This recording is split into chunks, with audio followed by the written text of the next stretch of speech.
Bonjour. Bonjour. Bienvenue dans Monsieur Siri and Friends. Monsieur Siri and Friends, saison 5, épisode 29, le dernier de cette saison. Avant le possible renouvellement, mais bon, avec le Covid, tout ça, on n'est pas sûr. Voyez-vous, on n'a pas... C'est vrai qu'en plus, on enregistre en présentiel, donc c'est compliqué. en présentiel, mais tous via un autre ordinateur. Quoi ? C'est ça. Les masques, c'est pas facile. Chacun est dans une pièce. Moi, je me suis retrouvé avec les toilettes. Toujours le dernier choix, de toute façon. J'ai l'habitude. Oui, mais au moins, t'as une place pour t'asseoir. C'est vrai. Et donc, maintenant, vous savez que Mathieu a la bite hude. Avec moi, pour cet épisode, Elodie, fidèle au poste, toujours là, toujours debout. On a Olivier. Salut. Et on a Mathieu. Bonjour. Bonjour. On va arrêter de parler comme ça, parce que ça va être un petit peu... Si, ça pourrait être rigolo dans 2 ans si on parle tous comme ça. Non. Pendant une heure et demie, ça va être un chouïa un peu trop. Alors, au programme de ce dernier épisode, on aura un peu d'actu et on va faire le point sur cette saison donc 2019-2020 qui a été pour le moins mouvementée dans sa dernière partie, dirons-nous. Oui. Comme un peu toute l'humanité, globalement.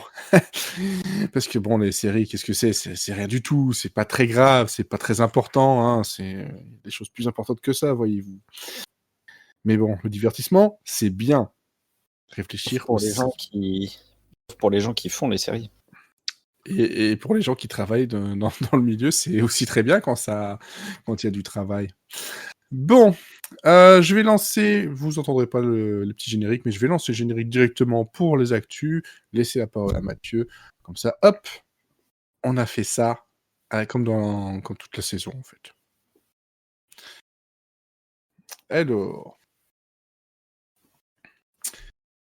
Donc, niveau actu, je vois qu'il y a du renouvellement dans l'air. Oui, Malgré tout. il y a pas mal de trucs qui ont été renouvelés, ils sont gentils.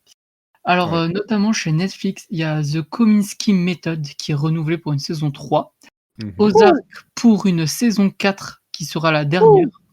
Et ce sera 2 fois 7 épisodes. Comme ils aiment bien faire en ce moment. Lucifer s'est officiellement renouvelé après avoir été annulé, etc. pour une saison 6 qui sera la dernière. Ils nous ont promis que ça serait la dernière. Ils l'ont promis. Donc bon, maintenant, s'ils font marche arrière, on pourra les taper. Ouais. Never I Have Never, ou en français, c'est Mes premières fois, je crois, est renouvelé pour une saison 2. Dead to Me pour une saison 3, qui sera aussi la dernière. Ouais. Au moment où on enregistre, il y a 1 heure, on a appris que Stargirl est renouvelé pour une saison 2, mais qui serait juste diffusée sur The CW et pas sur DC Universe. Et ça pue la merde. Un peu, ouais. Voilà, ça, c'est fait. Et ensuite, pour les annulations... Pour l'analyse. Pardon ? Merci pour l'analyse.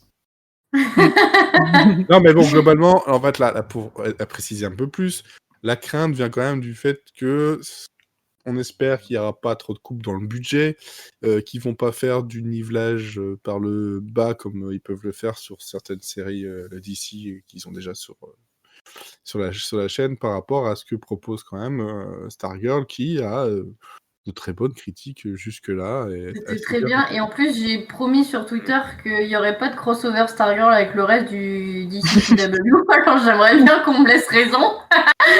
Ouais, là, c'est Allez, vous allez devoir rattraper 20 saisons de Arrowverse pendant l'été. Bon courage à vous. Clairement pas. Et pour conclure cette petite partie, on parlait de The CW. Ils annulent Katikin après une saison avec Lucy Hale, si je dis pas de bêtises. C'est ça. Voilà, le spin-off de Riverdale. Bye bye. Et puis, donc c'est assez surprenant de la part de The CW qui annule peu ses séries, encore moins des premières saisons. En général, il leur laisse une petite chance pour finir. Pas là. Ouais, je pense aussi que globalement, beaucoup d'annulations ont été aidées, si pas uniquement dues par rapport à la crise du Covid. Hein. Bien sûr. Et voilà, donc The CW qui reprendra sa rentrée avec Fox en 2021, pas avant, sauf pour Supernatural, si je dis pas de bêtises. Ouais. Et aussi, donc pour finir, American Horror Stories, donc le spin-off d'American Horror Story, dont on ne veut pas, sera diffusé sur Hulu et pas sur FX, finalement. Voilà pour les renouvellements, annulations et blabla des chaînes. Ouais. Maintenant, je peux passer, si vous êtes d'accord, Ouais. comment on dit? J'ai oublié mon mot. Aux nouvelles séries qui vont arriver. Donc Ouais. il y a notamment que j'ai relevé, il y a Fallout, donc le jeu vidéo qui sera adapté en série pour Amazon Prime par les créateurs de Westworld, donc Lisa Joy et Jonathan Nolan. Et le studio et le créateur du jeu sont derrière aussi, il n'y a pas de souci là-dessus. Bah, Et- s'ils gèrent ce projet-là comme ils gèrent leur dernier jeu, ben, ça va pas être joyeux. Hein. Ah, je sais pas, je joue pas, je suis désolé. Ah, c'est... Bah, ça va cracher déjà. Ça va cracher, on va avoir des bugs, on va avoir du contenu en DLC et payant. Ça va être bien, toi. Tu veux voir cette histoire? Vas-y, paye. Ça, c'est... Non, c'est... Ouais, pourquoi pas? Après, bon, le plot général n'est pas inintéressant. Oui, bah après, tu peux faire ce que tu veux avec, c'est ça l'avantage. C'est ça, tu pars voilà, du rien apocalyptique, et puis bah, tu fais ce que tu veux. Bon, au moins, ils ont la liberté de faire un peu ce qu'ils veulent, ils sont pas fermés dans un truc. Ouais. Ensuite, donc une autre série qui va arriver prochainement, c'est pour NBC, le scénariste derrière Fringe va mettre en place Débris. Donc ça sera une nouvelle série de SF où 2 agents sur 2 continents différents. D'ailleurs, quand j'ai lu cette news, j'ai vu 2 agents de 2 continents différents. Je me dis, il y en aura forcément un qui va être américain, l'autre anglais. Spoiler alerte, c'est le cas. Il y a MI6, quelle originalité de ouf. Donc ils vont travailler ensemble parce qu'il y a un vaisseau spatial extraterrestre qui s'est écrasé sur la Terre et il y a des petits trucs chelous qui arrivent à l'humanité. Et côté casting, il y aura Jonathan Tucker qu'on a vu dans Kingdom, Ryan Steele de The Magician et Norbert Leoblut dans De Faux et Verdon. Et ça arrivera prochainement, sûrement en 2021 chez NBC. Voilà. Par contre, si tu voulais avoir de l'originalité, tu faisais 2 agents, un continent. Et là, personne On ne l'a tient jamais quelque fait. chose. Personne n'a jamais fait. On n'attend que ça. Côté casting, il y a Mahershala Ali qui jouera Jack Johnson dans une mini-série de HBO qui fera 6 épisodes et donc qui racontera l'histoire de, je vous donne dans le mille, Jack Johnson, donc son ascension en tant que champion poids lourd dans le milieu de la boxe entre 1908 et 1915. Ça peut être sympa parce que Mahershala Ali, on l'aime bien. Puis Jack Johnson, c'est pas forcément un Oui. boxeur ultra connu, son histoire en tout cas. On peut apprendre plein de choses. Ouais. Et enfin, 2 dernières petites news relatives au mouvement Black Lives Matter. Donc, ça concerne plusieurs séries, notamment Jenny Slate, qui jouait Missy dans Big Mouth sur Netflix, Kristen Bell de Central Park, de Apple TV, et Mike Henry de Family Guy et d'autres acteurs sur Les Simpsons, ne doubleront prochainement plus les personnages noirs ou métis si les comédiens ne sont pas noirs ou métis, justement.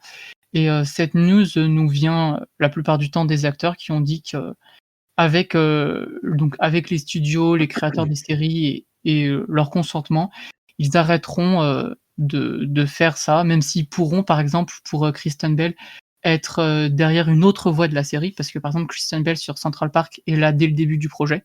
Ouais. Donc elle fera plus son personnage, mais elle en fera un nouveau, vous inquiétez pas. Mais c'est pour donner leur chance à des comédiens métis ou noirs. Voilà. Derrière, Des comédiens qui correspondent plus au personnage. plus au personnage, quoi. Voilà. Et dans le prolongement de ça, il y a Brooklyn Nine-Nine qui va réécrire la moitié de sa prochaine saison, la 8, pour s'inscrire plus dans l'actualité et le mouvement Black Lives Matter en particulier. Parce Est-ce que que c'est Brooklyn, par rapport aux violences policières, hein. voilà, les violences policières, Je pense que etc. c'est surtout parce qu'ils ont lu l'article de Combini et que maintenant ils. Aïe, aïe, aïe, aïe, aïe, aïe, aïe. Quelle horreur.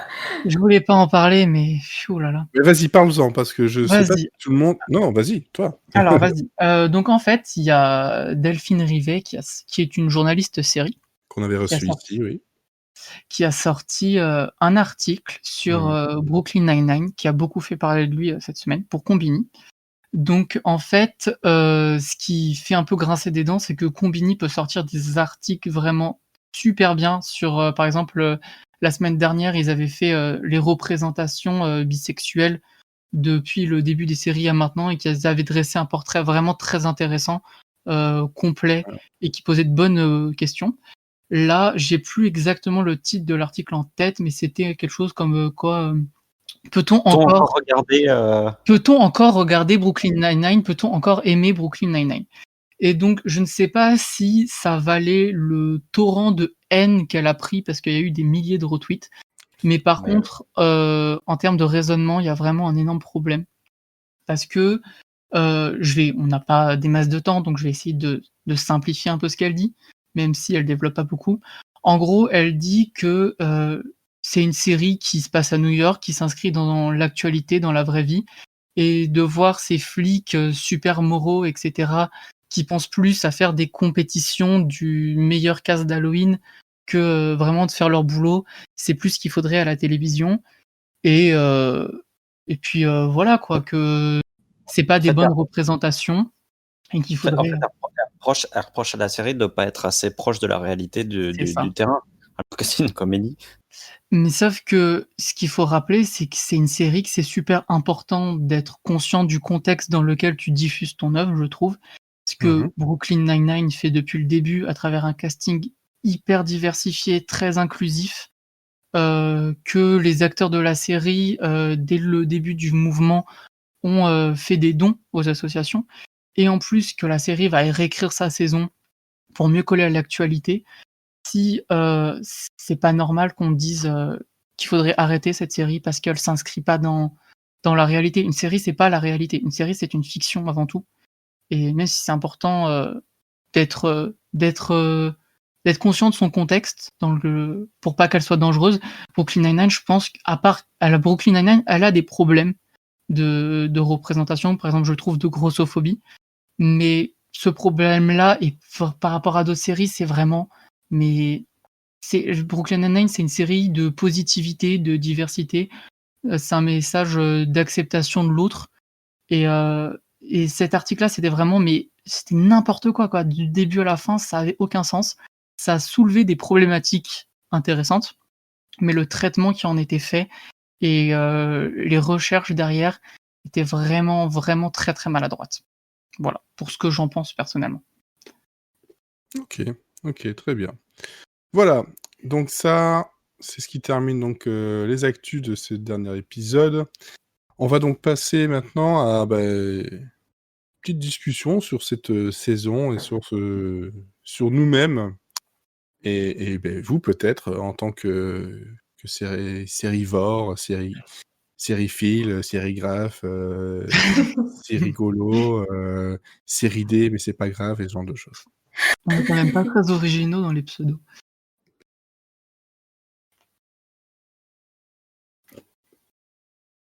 Donc,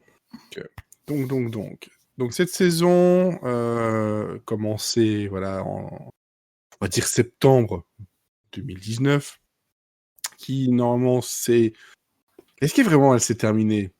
Mais ça se termine plus maintenant, les saisons. Ça arrête jamais. Non, mais Il y a voilà. quand même une accalmie à un moment donné. Quand tu arrives vers oui. le mois de mai, juin, tu Voilà. commences à souffler et à pouvoir rattraper Au quelques trucs. moment Quand où même. justement on est censé avoir Les upfronts. les upfronts et tout ce On n'a qui pas eu. est annonce de ce qui va arriver, etc., qui n'y a pas eu parce que, voilà, pas possible.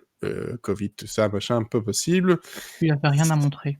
Il n'y avait rien à montrer. Il y a, en tout cas, voilà, tout ce qui a été commandé, globalement, c'est des choses qui, pour ce qu'on sait maintenant, arrêtez-moi si je me trompe, sont soit des séries qui avaient déjà été plus ou moins demandé, mais finalement ils n'avaient pas de place pour les mettre à l'antenne. Ouais, c'est le cas Ou de alors, Filthy Rich sur Fox qui pardon arrivera à la rentrée, qui était censé arriver à la mi-saison. de quelle série parce que ça a coupé? Filthy Rich. Voilà, entre autres, il y a donc la série dont je parlais juste avant d'enregistrer avec Will Sasso, United We Fall, qui lui par contre ici arrive, c'est une série d'été, hein, ça arrive le 15 juillet. Mais bon, voilà, c'est aussi une série qui globalement aurait peut-être pu arriver plus tôt, peut-être pu même arriver en septembre dernier, mais c'est pas le cas, ou en tout cas en septembre qui arrive en tout cas. On a des séries qui sont en fait qui ont été achetées juste sur base de ce qui avait été écrit, donc pas encore tourné, et surtout un grand point d'interrogation sur qu'allons-nous avoir réellement à la rentrée prochaine, donc ici vers septembre, octobre, alors que beaucoup de séries n'ont pas pu tourner complètement, voire pas du tout. C'est Et en fait, c'est ça la question. La question, c'est pas est-ce que la saison est terminée, c'est est-ce que elle va elle va pouvoir commencer. reprendre. Elle va reprendre. Et quand va-t-elle reprendre? Est-ce qu'elle va reprendre d'ici janvier 2021, par exemple? Ça va tout décaler? Est-ce que ça va pas aussi tuer des projets de série parce que plus beaucoup de place forcément, niveau aussi publicité, parce qu'on sait que voilà, les networks fonctionnent beaucoup à ça aussi.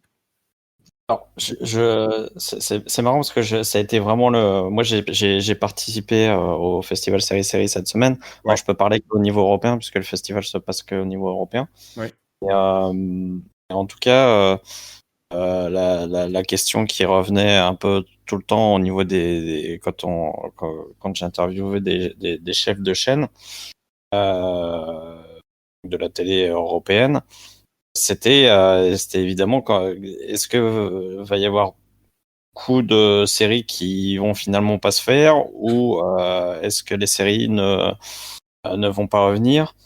Globalement, à 99,9%, c'est au contraire. Et non seulement on va faire les séries qu'on avait prévues, mais on va peut-être même en faire plus que ce qui était prévu. Parce que justement, on s'est aperçu que les gens étaient vraiment en demande de contenu et que on s'est retrouvé assez vite à poil en termes de contenu pendant cette période-là. Et donc, il faut pas que ça nous arrive encore, quoi. Alors ça, c'est en Europe, mais je pense que le raisonnement va être à peu près le même aux États-Unis. Ouais, il y a des grandes chances. Surtout qu'eux, ils ont l'habitude de produire beaucoup. Après, le problème aux États-Unis, c'est qu'ils ont toujours le virus. Et donc, là, tous les tournages, globalement, je suis en train de... non, il y a aucun... Tous les chefs de chaîne européens, ils avaient recommencé les tournages. En France, ça a repris un petit peu plus tard, mais ça a repris. Par contre, aux États-Unis, c'est à part Tom Cruise, personne ne tourne, quoi. C'est ça, la plupart des séries aux États-Unis sont tournées vers Vancouver ou Los Angeles. Donc Vancouver, c'est en train de reprendre un peu, maintenant mais sûrement. Mais en Californie, c'était censé reprendre et c'est plus le cas. C'est la cata. Mais en même temps, il y a des pics très très inquiétants et dont on connaît les causes et dont on voit les conséquences qui font que, oui, effectivement, là, on n'est pas parti du tout sur une rentrée classique. Et donc, c'est vrai qu'au niveau européen, on est en train aussi d'anticiper ça, c'est-à-dire que ils sont en train de chercher beaucoup de contenu. D'ailleurs, si vous êtes créateur, n'hésitez pas à envoyer vos projets parce que ils vont aussi anticiper cette pénurie américaine. C'est-à-dire que tous les pays, les chaînes ont beaucoup d'acquisitions américaines, produisent des séries, mais ont, comme en France, beaucoup d'acquisitions américaines. Et il y a beaucoup de chefs de chaîne qui sont en train d'anticiper cette pénurie et qui se disent il va falloir qu'on ait nous du contenu pour pallier à ce. Visiblement, on s'oriente quand même sur une rentrée américaine très pauvre et effectivement, je pense qu'avant janvier 2021, ça va être compliqué de faire des choses. C'est ça. Donc pour l'Europe et peut-être les États-Unis, on ne sait pas comment ça va marcher là-bas, mais c'est peut-être effectivement une occasion, entre guillemets, je ne vais pas dire en or, parce que ce serait un peu déplacé quand même, mais ce serait l'occasion justement d'aller chercher un peu ailleurs, Bah, autant que je pense qu'à mon avis, pour Netflix, nous ou le vendeur. Quoi. Ouais. Ils vont accélérer leur prospection européenne, ce qui était déjà le cas ces dernières années, mais c'est clairement, ils vont mettre en développement plus de séries européennes qu'américaines. Hein.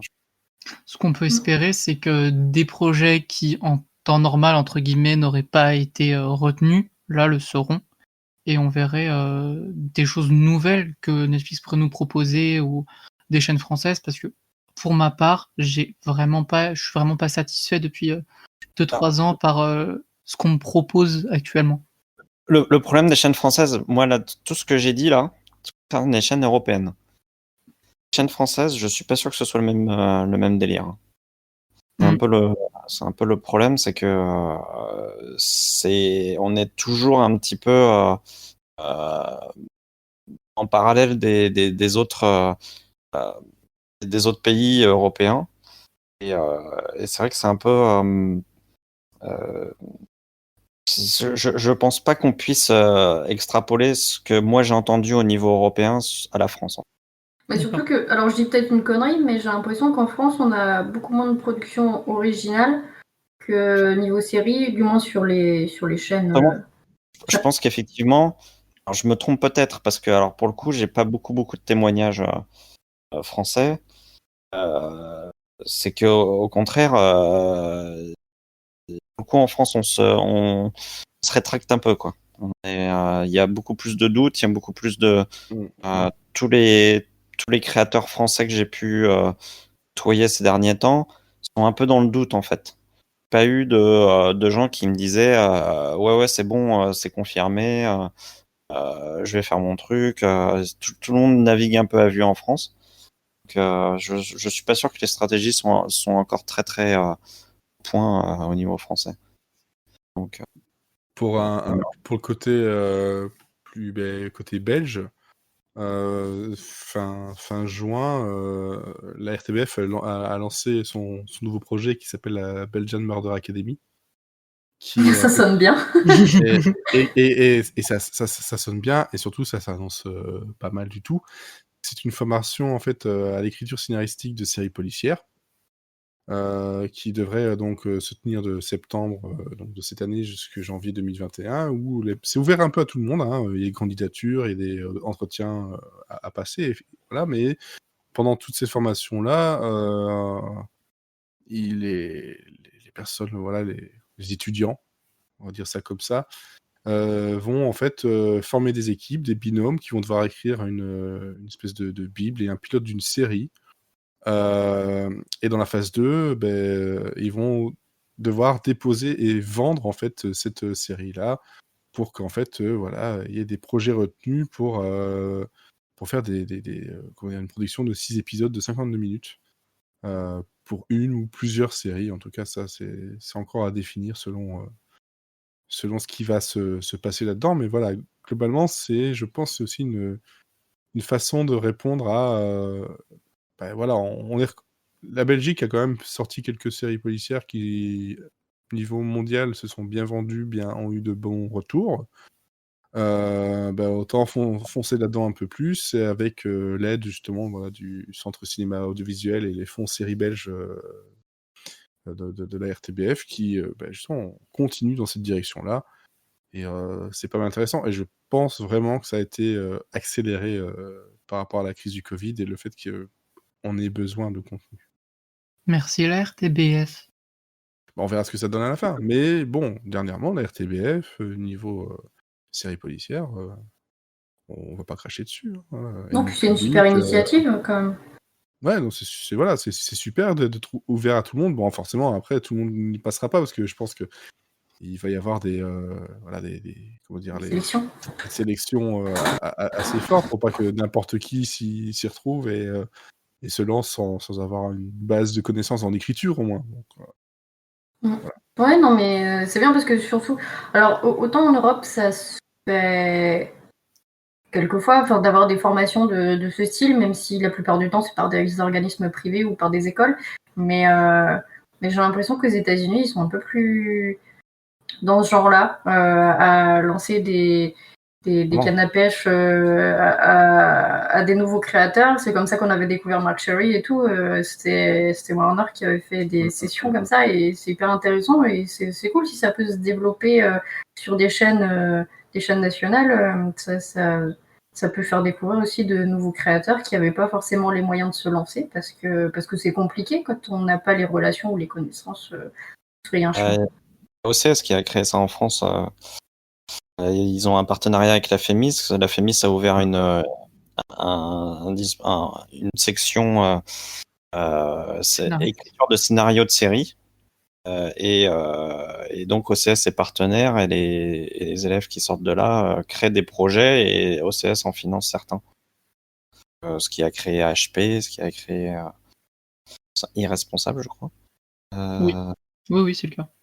Irresponsable était la première. Enfin bon, tous les jeunes scénaristes qui sont en train d'arriver sur la place de Paris là sont bien souvent tous issus de cette section de la FEMIS et c'est par OCS.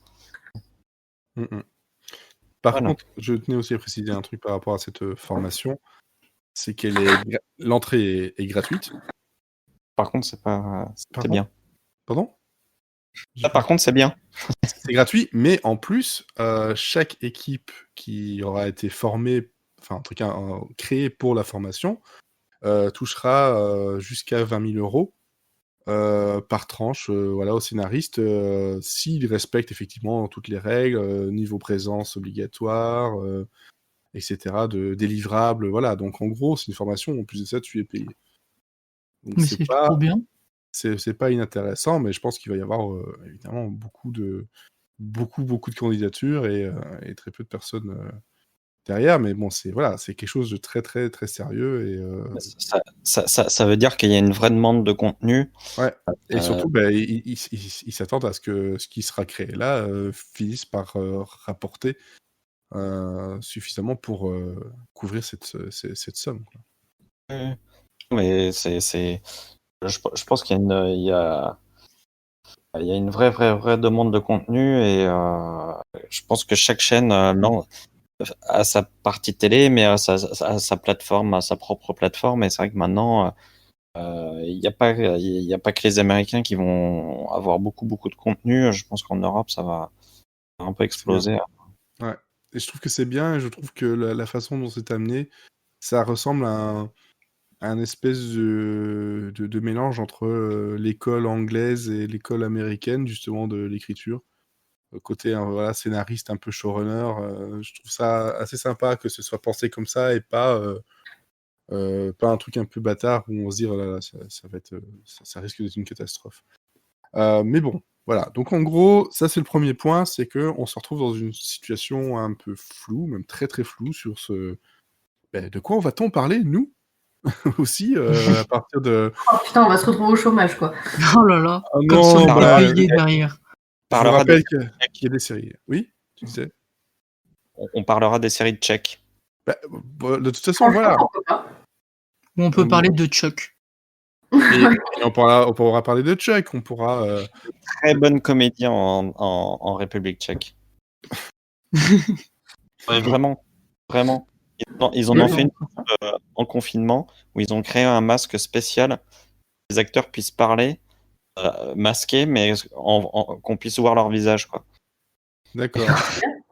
Le souci, c'est qu'on va devoir pouvoir aussi comment dire se procurer en fait ces séries-là, parce que autant c'est facile, on va dire, tout ce qui est américain, anglais, ça l'est beaucoup moins dès que ça commence à partir dans d'autres pays un peu moins représentés.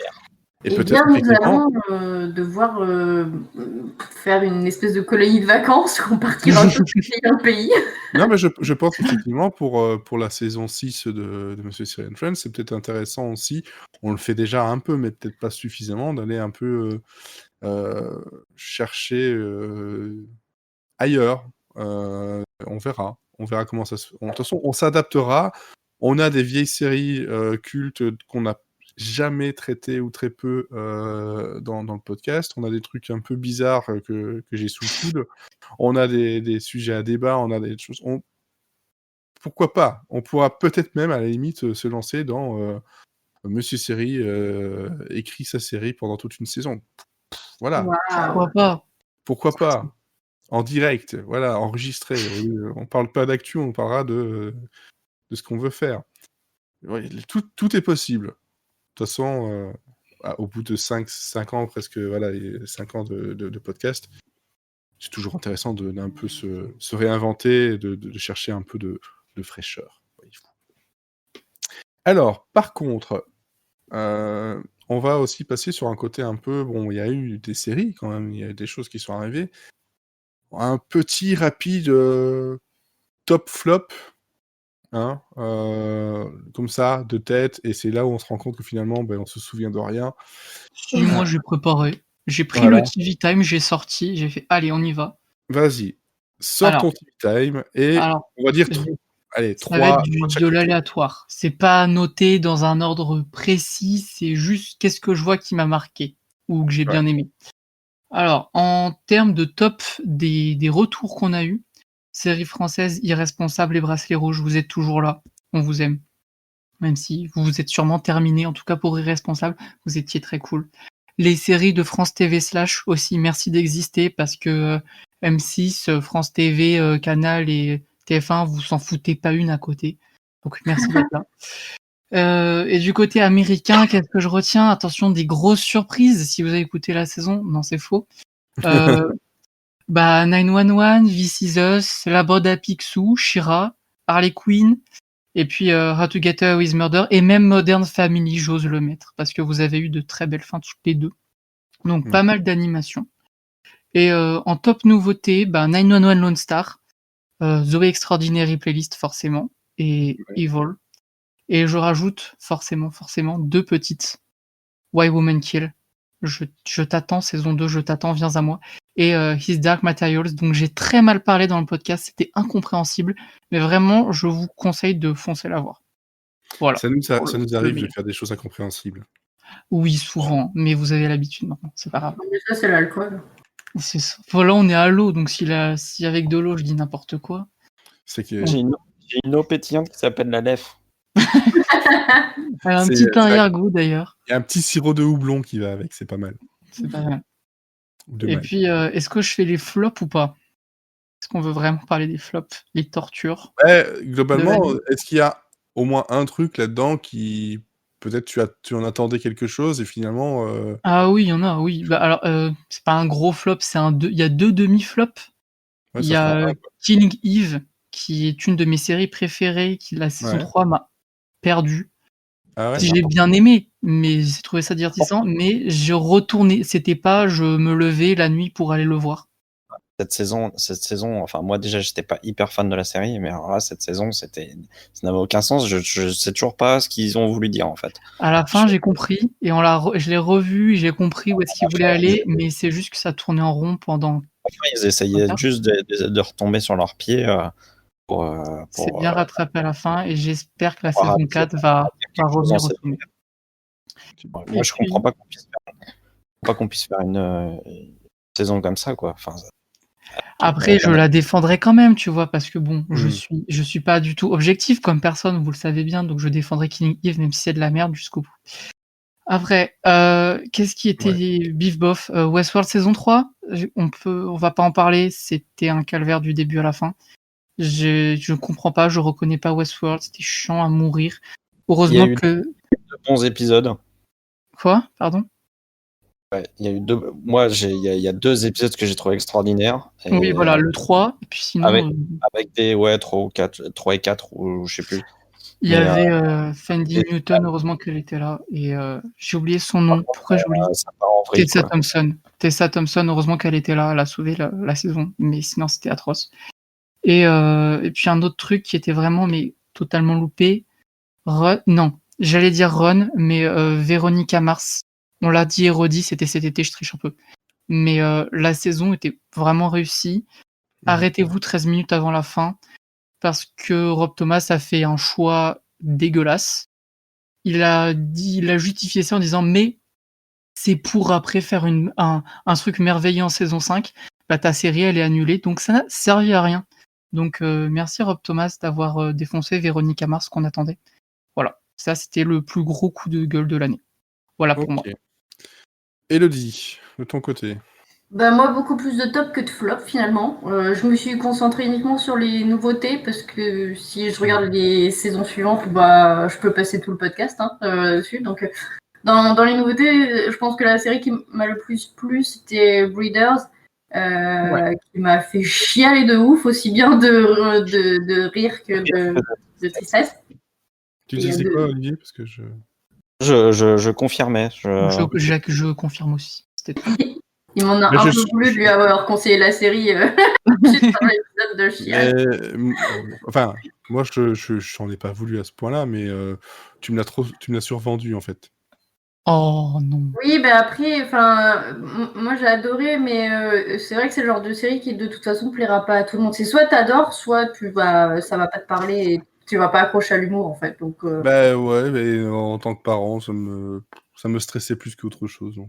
Ah oui, que moi j'aime pas les enfants, donc c'est peut-être pour ça que ça m'a beaucoup plu en fait. Ouais. Mais non, mais je comprends. Hein. Les enfants. Pardon? Une série pour gens qui n'aiment pas les enfants. Ah. Non, mais même, tu vois, j'aime pas les enfants, mais les 2 épisodes hyper tristes, bah, je les ai trouvés tristes, alors que j'aime pas les enfants. Oui, parce que malgré tout, t'es une sociopathe, psychopathe. Non, mais à un moment donné, tu te mets quand même à la place des parents. Oui, horrible. Les enfants, ça reste des humains quand même. Oui, bah oui. Ok, donc vas-y, continue. Donc ouais, Goliath, j'ai adoré. Harley Quinn.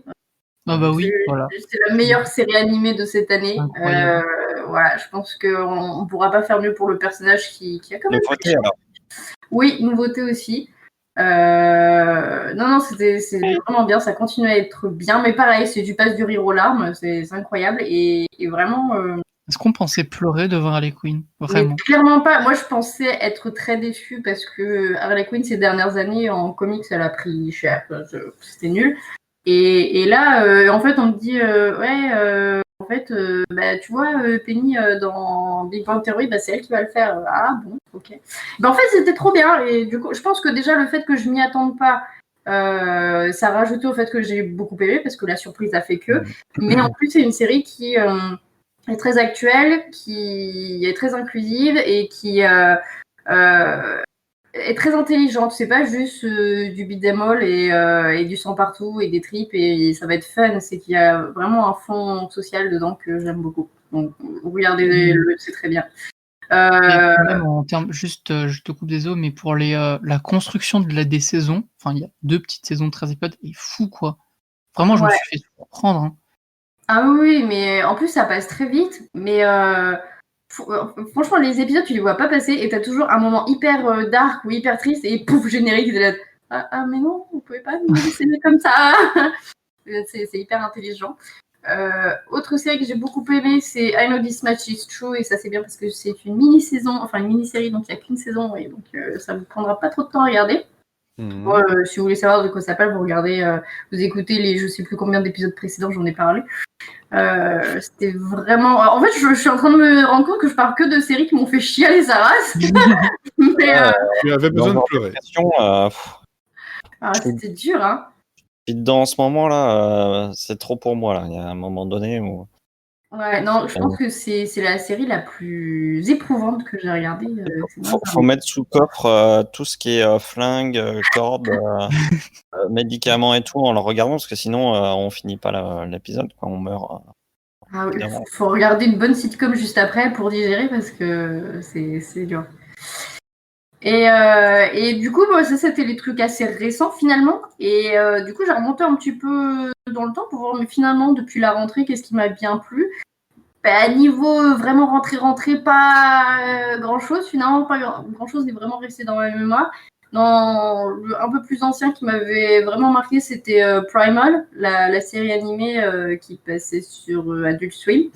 Et et j'attends la suite avec impatience et je sais pas quand est-ce que ça va être diffusé, mais vraiment je pensais pas être autant touchée par une série animée où il y a aucun dialogue dedans et que ça se passe à la préhistoire. Vraiment, c'est fabuleux.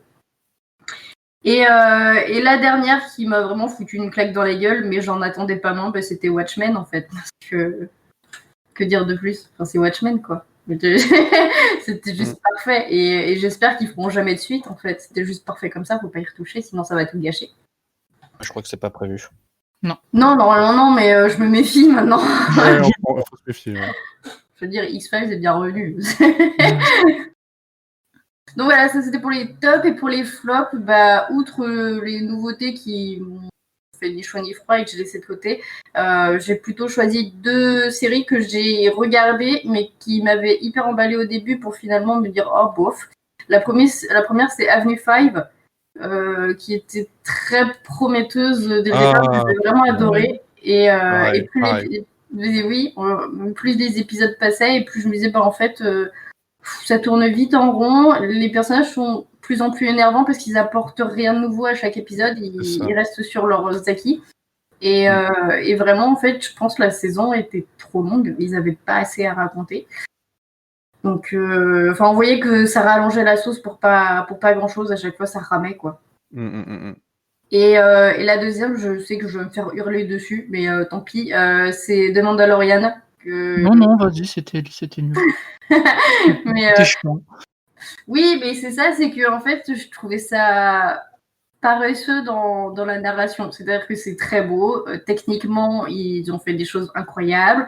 C'est un bel hommage au cinéma coréen, mais à part ça, ils ont tout reposé sur le fait que le child, il est hyper mignon. Mais à part ça, il se passe rien. En fait, c'est très joli, c'est un beau tableau, mais ça n'exprime pas grand-chose. Donc voilà, j'ai regardé parce que effectivement, bébé Yoda, il est hyper mignon. À la fin, je regardais juste Baby Yoda, hein, c'est tout. C'est ça en fait, mais puis parce que oui, techniquement, c'est très beau et c'est très malin, mais voilà, raconter. Moi déjà de base en fait, Star Wars, c'est un truc qui m'emmerde profondément. Mais moi, ce que je retiendrai sans avoir vu la série, mais juste en regardant les making-of, je pense qu'en fait, c'est ce qui est le plus intéressant, c'est de regarder les making-of. Oui, clairement. Parce que voir comment ils ont géré, en fait, les intérieurs, avec, en fait, au lieu d'avoir les classiques fond vert... mais ça m'a subjugué. Ils avaient des pièces sur lesquelles ils projetaient, en fait, l'environnement. Le tout était géré de façon en temps réel, comme dans un jeu vidéo. Et je me suis dit, mais c'est dingue comment c'est une idée excellente qui doit coûter un pont. Mais au moins, les moyens, c'est pas grave. Au moins, tu as les personnes, les acteurs qui sont dedans, qui ont l'impression de jouer là où ils sont, quoi. Ils ne jouent pas devant forcément uniquement. Ouais, et puis le fait que, en fait, c'était on va dire des télévisions géantes, quoi. C'est des grands écrans et ça a beaucoup joué aussi sur la luminosité de la scène parce que du coup, tout est en rétroéclairage. Ouais. Et c'est très intéressant en tout cas. Et du coup, je rajoute qu'il y a Disney+, j'ai oublié le nom de la série documentaire là qui revient sur la technique des œuvres Disney. Et la première saison, c'est sur The Mandalorian. Alors, j'ai toujours pas regardé, mais vraiment pour ce genre de choses, ça m'intéresse. Moi, du peu que j'ai vu sur YouTube, ce genre de choses, dès que Disney+ arrive en Belgique le 15 septembre. Ça va arriver chez vous, c'est incroyable. Il y a plein de pays comme ça. Hein. J'ai vu la Suède, je crois aussi, des trucs comme ça. Mais là, c'est un truc que je vais regarder, ça c'est clair. C'est clair. Mais juste avant de passer, moi j'ai regardé quelques petits bouts du coup du making of qui est très bien fait, je suis d'accord. Mais j'ai regardé celui de La Reine des Neiges 2 aussi, qui est très différent, hein, et je m'attendais pas à aimer le making of de La Reine des Neiges 2 et y passer 5 heures d'affilée dessus, mais c'était trop bien. Celui de La Reine des Neiges, il parle de la réalisation, donc beaucoup de l'animation, mais il parle aussi de la création des chansons, des musiques, de l'écriture du scénario. Alors que dans celui de The Mandalorian, justement, même si c'est très bien fait, j'adore ça, il n'y a pas de problème. Il parle que de la réalisation et des décors. Mais à aucun moment de l'écriture de la série. Et ça montre à quel point ça a été bâclé, quoi. que Il n'y avait pas beaucoup d'écriture, alors tu sais, justement la série elle racontait rien, donc je me suis dit je vais comprendre pourquoi elle raconte rien. J'ai compris, c'est parce qu'elle raconte rien. Et ils ont mis tout le budget dans la technique et puis pour l'écriture, il nous reste 2 heures pour s'entraîner. Passez 4 épisodes, vous aurez Scénariste de Killing Eve, c'est pour ça. Oh, c'est pas très gentil, enfin. C'était pire. Alors, Olivier, de ton côté. Alors, moi, en fait, j'ai les choses que j'ai beaucoup aimées cette année, c'est les confirmations de l'année dernière.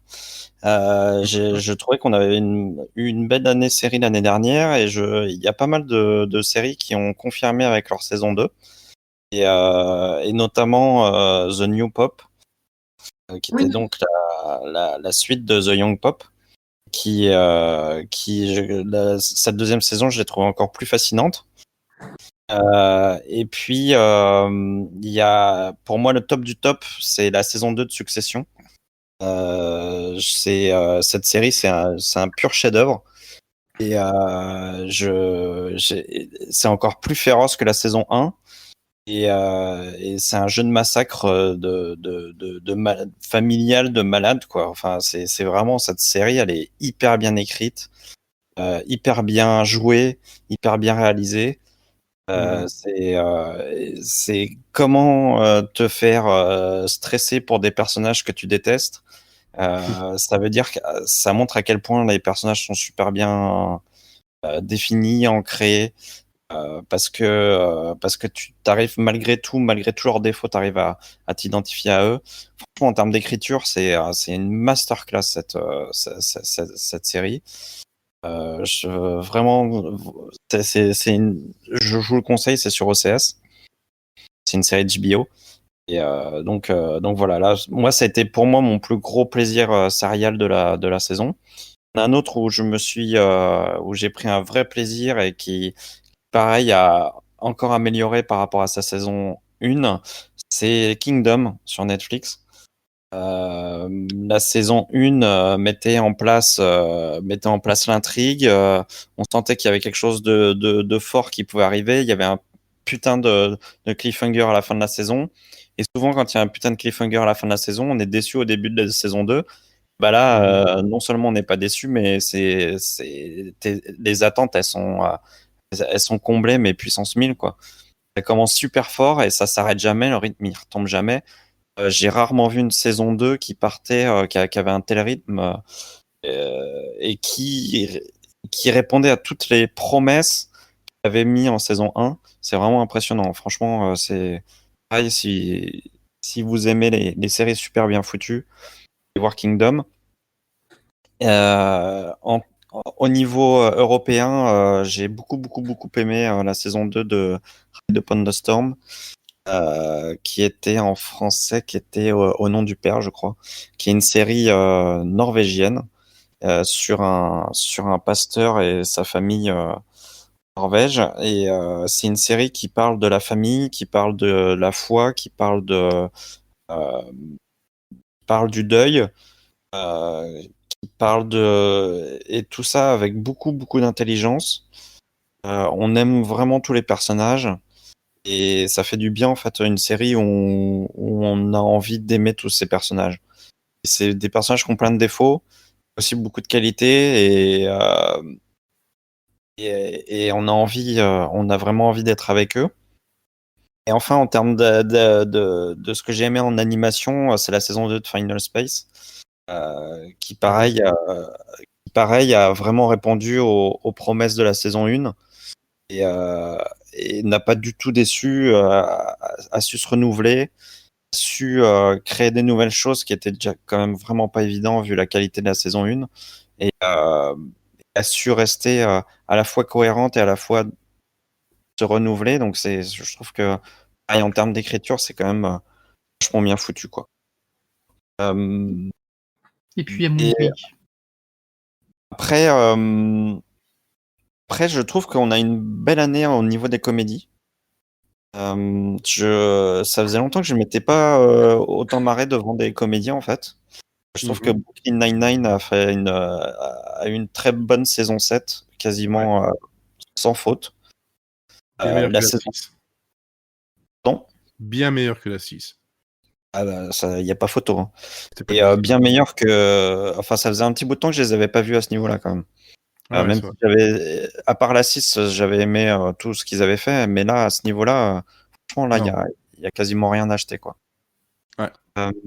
What We Do in the Shadows, qui est une saison 2, mais qui est 100 fois mieux que la première.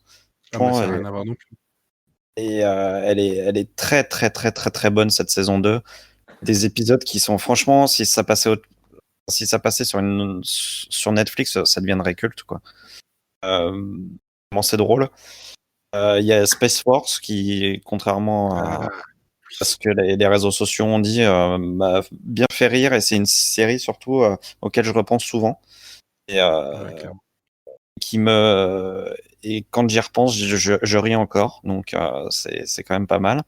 Il y a eu Upload qui était un mélange drame comédie mais qui était quand même vachement bien foutu. Puis il y a eu Breeders comme Mélodie disait. Donc voilà, je trouve malgré tout, il y a eu quand même pas mal de comédies très bonnes et ça fait du bien parce que quand même besoin de bonnes comédies et ça fait vraiment plaisir. Il y a eu Better Things qui était encore très bonne. Il y a eu Kominsky Method qui a fait encore une super saison. Enfin, voilà, il y a eu vraiment beaucoup de comédies. Le point commun, c'est que finalement, elles manient tous un peu le drame et la comédie. C'est vraiment une nouvelle piste d'écriture, mais ça marche bien, je trouve, quand c'est fait avec intelligence, ça marche très bien. Niveau des flops, pour moi, le plus gros flop, c'est Run. Voilà. Vraiment, cette série était une grosse merde qui n'avait strictement aucun intérêt du début jusqu'à la fin et pourtant qui a été vendue par les critiques comme étant un truc exceptionnel.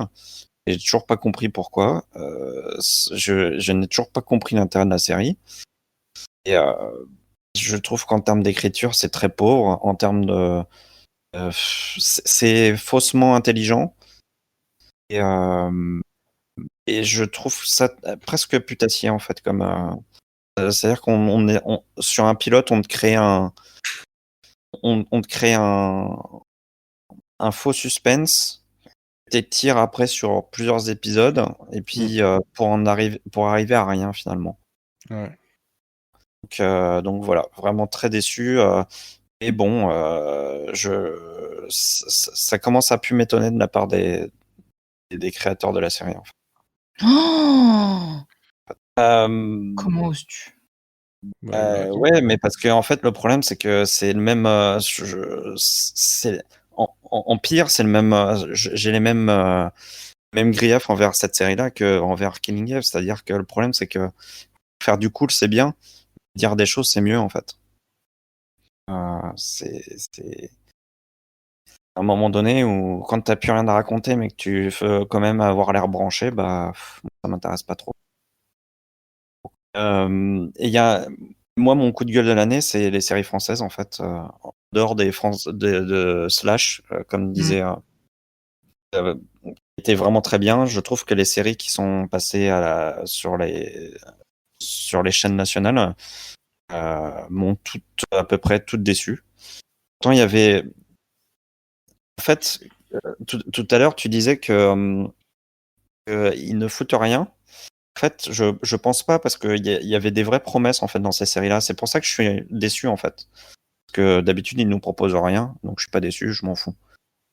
Là, en fait, cette année, ils nous ont promis des choses, ils nous ont promis du genre, ils nous ont promis du fantastique, du thriller, plein de choses comme ça. En fait, le problème, c'est que quasiment toutes, ils ont, euh, ils ont essayé de faire plaisir aux gens qui aiment le genre. Ils ont essayé, malgré tout, de faire plaisir aux gens qui aiment les séries françaises classiques, soit policiers ou comédie familiale sans trop d'intérêt. Sauf que du coup, on se retrouve avec des objets hybrides qui ont pas, qui ne satisfont même pas les amateurs de genre, mais qui en plus n'ont pas attiré les gens qui regardent les séries d'habitude sur la télé. Donc, du coup, ils se retrouvent avec des audiences qui sont quand même assez pitoyables. Et, je pense qu'à un moment donné, il va falloir faire un choix. Soit on va faire de l'innovation et on y va à fond, soit on continue à faire des trucs classiques avec des recettes faits connues et qui plaisent à un certain public. Et là, je trouve qu'on a gâché des vraies cartouches. Je pense à Une belle histoire que j'ai trouvé assez pauvre. Enfin, on voulait faire une série un peu émotion. J'ai trouvé ça très pauvre en termes d'histoire, très très cliché. La dernière vague qui était soi-disant une série fantastique, mais qui en fait c'était Demain nous appartient avec un gros nuage. Et une île sur Arte avec Laetitia Casta qui était un truc.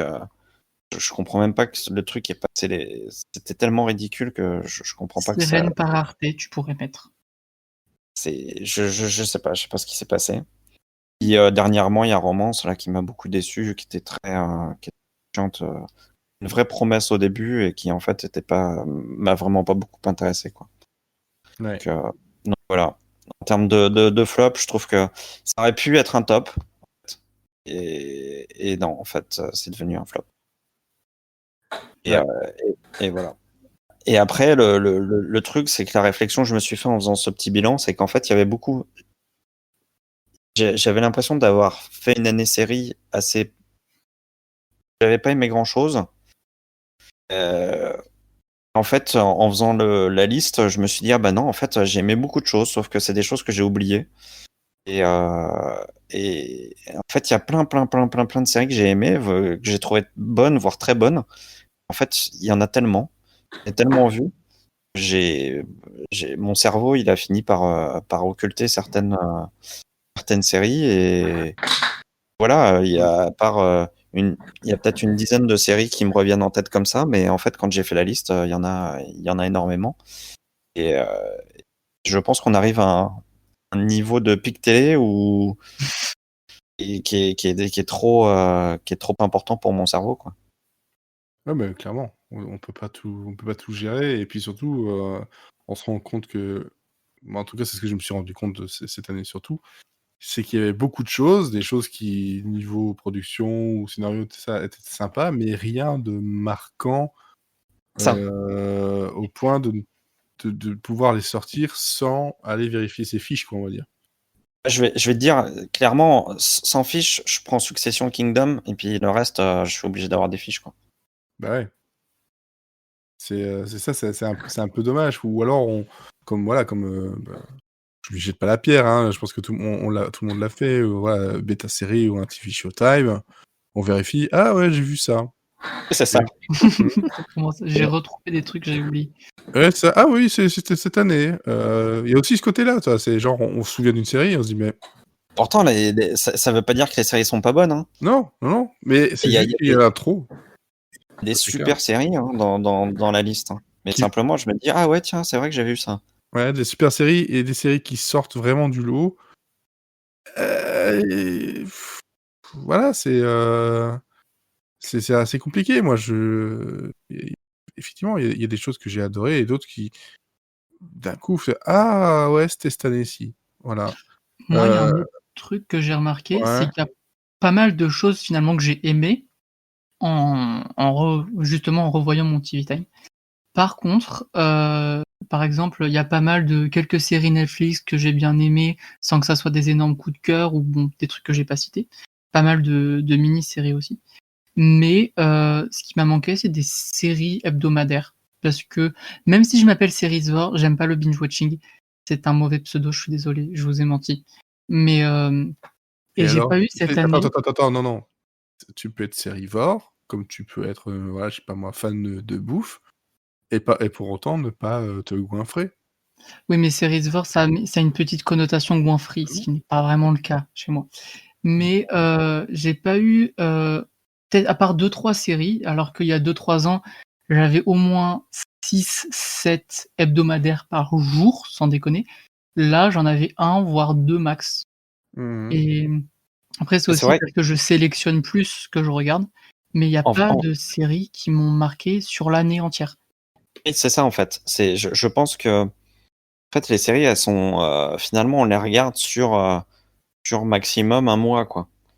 Moi qui binge pas, en général, ouais, il me faut une série de 10-12 épisodes, il me faut maximum un mois pour la regarder. Ouais, puis même, Donc, t'as beaucoup plus de séries qui font des saisons beaucoup plus courtes. On a beaucoup moins de séries à 22 épisodes par saison, à part sur les chaînes du broadcast qui font encore un peu ça, et encore. En fait, comme disait Mathieu, c'est que ça nous accompagnait sur l'année. Forcément, au bout d'un moment, ça imprimait quand même vachement notre esprit. Ça faisait presque partie de la famille, en fait. Ça Ouais, puis faisait t'avais une partie pause de- assez courte entre 2 saisons, donc du coup, tu te souvenais encore de ce qui s'était passé à la fin de la saison Ouais. précédente. T'avais un lien que là, t'as tendance C'est- à oublier, à devoir raccrocher les wagons à la saison suivante. Un exemple Carrément. super clair, c'est je devais regarder la saison 4 de Insecure et je l'ai absolument pas regardée alors qu'elle est diffusée hebdomadairement. Mais c'est parce qu'elle fait que 10 épisodes et c'est pas un défaut en soi. Heureusement qu'elle fait 10 épisodes, je pense pas qu'elle tiendrait sur 22. Mais j'avais aucun souvenir de cette série. Je me rappelle que c'était bien, mais je me rappelais plus pourquoi. Et puis dans le train, j'avais rien d'autre de mon portable que ça et j'ai regardé. En vrai, c'était génial, mais c'est juste que, à part How to Get Away with Murder, This Is Us et 911, j'en ai suivi aucune presque vraiment où je les attendais hebdomadairement. Et ça me manque vraiment ça. S'il vous En plaît, fait, c'est marrant remettez-en. parce que c'est marrant parce qu'on a. En fait, c'est très bien que les séries fassent que 10 ou 12 épisodes parce qu'avant, ça comblait vachement pour arriver au 22. Mais c'est vrai qu'en termes d'implication dans la série, en termes d'identification à la série, le format de 22 épisodes était beaucoup plus adapté à ça que ces 10 épisodes. Alors, on gagne en termes on gagne en termes de rythme, on gagne en termes d'écriture. Par contre, effectivement, je pense que du coup, on perd en termes d'implication vis-à-vis de la série. Mon rêve, mais bon, c'est tellement utopiste et puis on peut pas. C'est que, par exemple, il y a une série Netflix qui sort et que je puisse, sans pression ni rien, bon, c'est con de se mettre la pression, hein, mais regarder une série de 13 épisodes en 13 semaines, ça serait incroyable.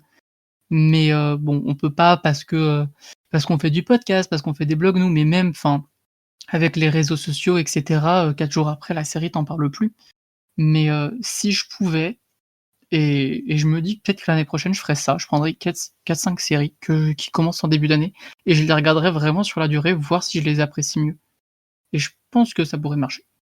Bah, globalement, moi, c'est ce que j'ai essayé de faire cette année parce que ce constat des choses qui devenaient oubliables parce qu'en fait, c'était sur une période très courte de l'année qui faisait que ça devenait oubliable. Hein. Encore une fois, c'est pas la qualité, mais c'est le côté genre, bah, depuis, j'ai vu plein d'autres choses. C'est comme les livres. Hein. Depuis, voilà, des personnes qui lisent, j'ai plein d'autres choses. Des jeux, j'en ai joué à plein. Voilà, c'est ce que j'ai essayé de faire pour un maximum de choses. Puis j'ai quand même encore des séries qui, moi, sont des séries du network. Et donc, bah, par la force des choses, bah, moi, c'était mon rendez-vous, voilà, ce qui me permettait de savoir quel jour on était aussi, parfois.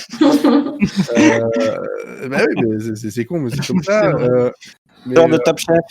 Ouais, exactement, exactement. Top Chef en fait partie, clairement. Mais C'est tu vois, Top Chef dit.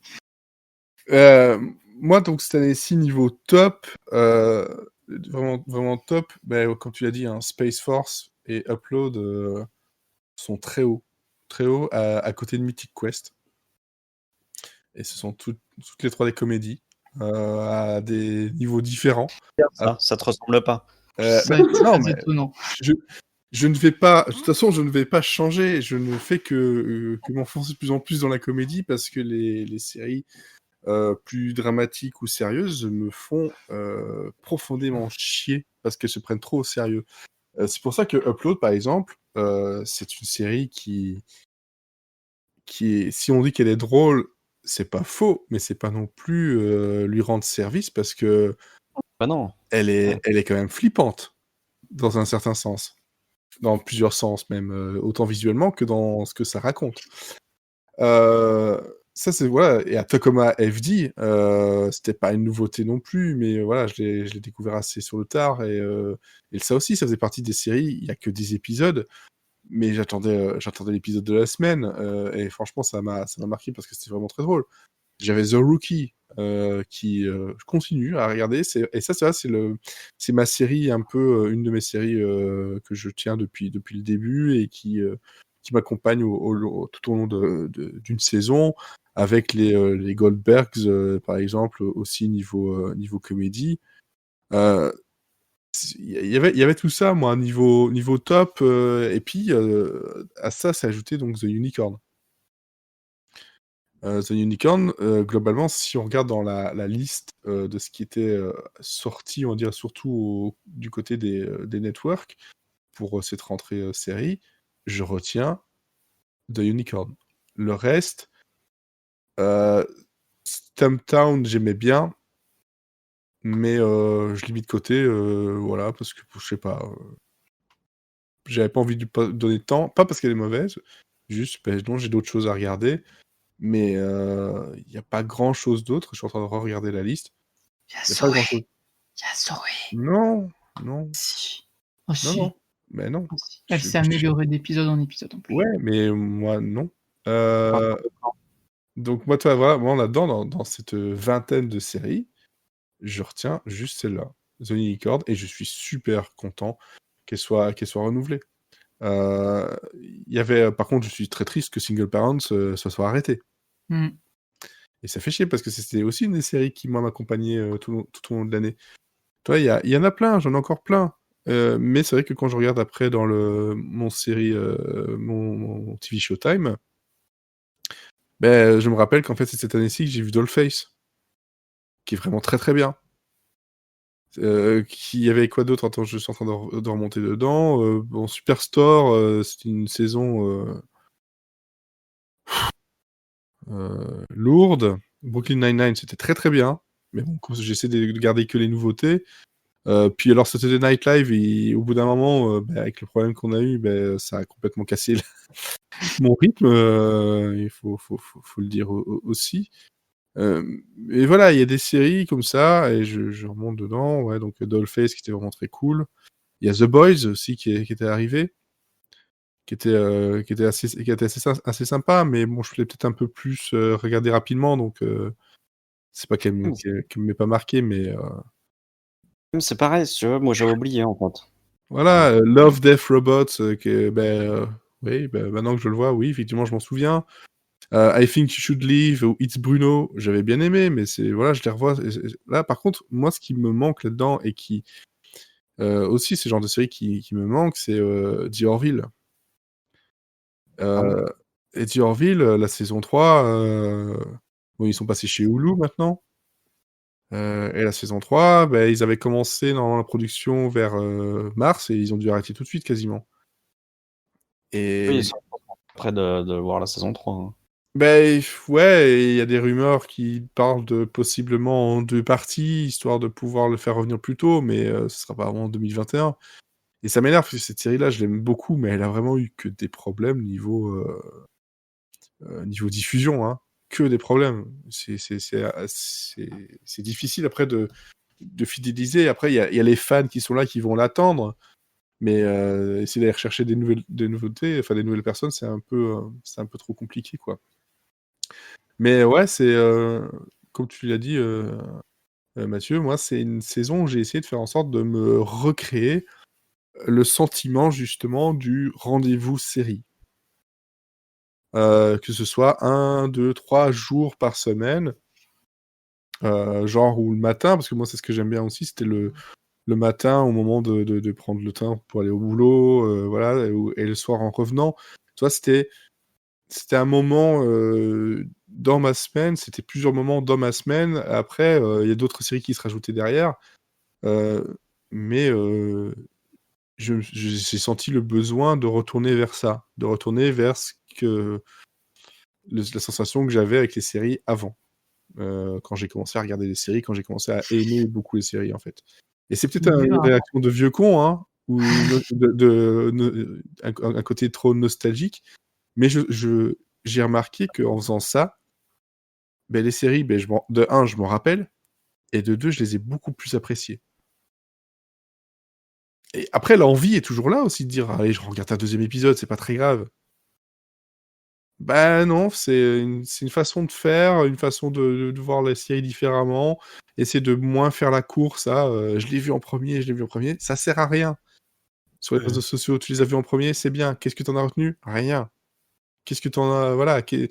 Est-ce que je vais pas te demander de l'analyser, toutes les séries ne doivent pas être analysées, on en a déjà parlé dans un autre podcast. Mais qu'est-ce que tu as retenu de ça? Est-ce que tu as des moments drôles qui sont revenus ou pas? Moi ici, je vois que, comme tu disais, Space Force ou même Upload. Upload, c'est par la force des choses, parce que j'aurais pu le regarder tout d'un coup. Mais Upload, c'est parce que je le regardais avec ma femme et qu'on a regardé c'est quasiment un épisode, allez, 1 ou 2 épisodes grand max par soir. Et encore, quand je disais par soir, c'était plutôt par soir, une soirée sur une semaine. Parce que là, on travaille, il y a la vie de famille, etc. On peut pas non plus se caler devant une série tout le temps non plus. On a d'autres activités, on a d'autres choses. Voilà, moi, il y a les jeux vidéo, il y a la couture pour elle, etc. Donc, et franchement, j'ai adoré ces moments-là. This Is Us en fait partie aussi. J'ai adoré Oui, le fait moi je regarde d'attendre This Is Us This Is avec Us. ma maman quand je rentre de Paris. Ben, j'aime, c'est trop bien. Ben voilà, après, vous en pensez ce que vous voulez de la série. Mais je pense que globalement, ce n'est que bénéfique d'espacer ou de créer un moment de rendez-vous, C'est ça, c'est le rendez-vous. un peu sacraliser ce moment-là, et ça te change en fait ta série en un moment important et pas un produit. Moi, Ça vous finalement, offre une petite famille. finalement, moi, j'avais un peu ça avec Shameless qu'on regarde le samedi midi en fait, et on avait tellement de saisons de retard que ça me prenait ça me prenait assez longtemps, ça m'a pris assez longtemps. En fait, maintenant que je suis à jour, bah je retrouve pas ce côté.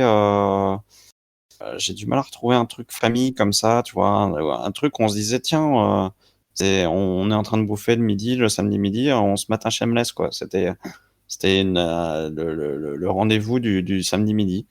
Et c'est vrai que là, depuis, surtout qu'avec le confinement, on a eu beaucoup de temps pour regarder des séries. Du coup, j'ai eu un peu plus de mal à retrouver un rendez-vous pareil.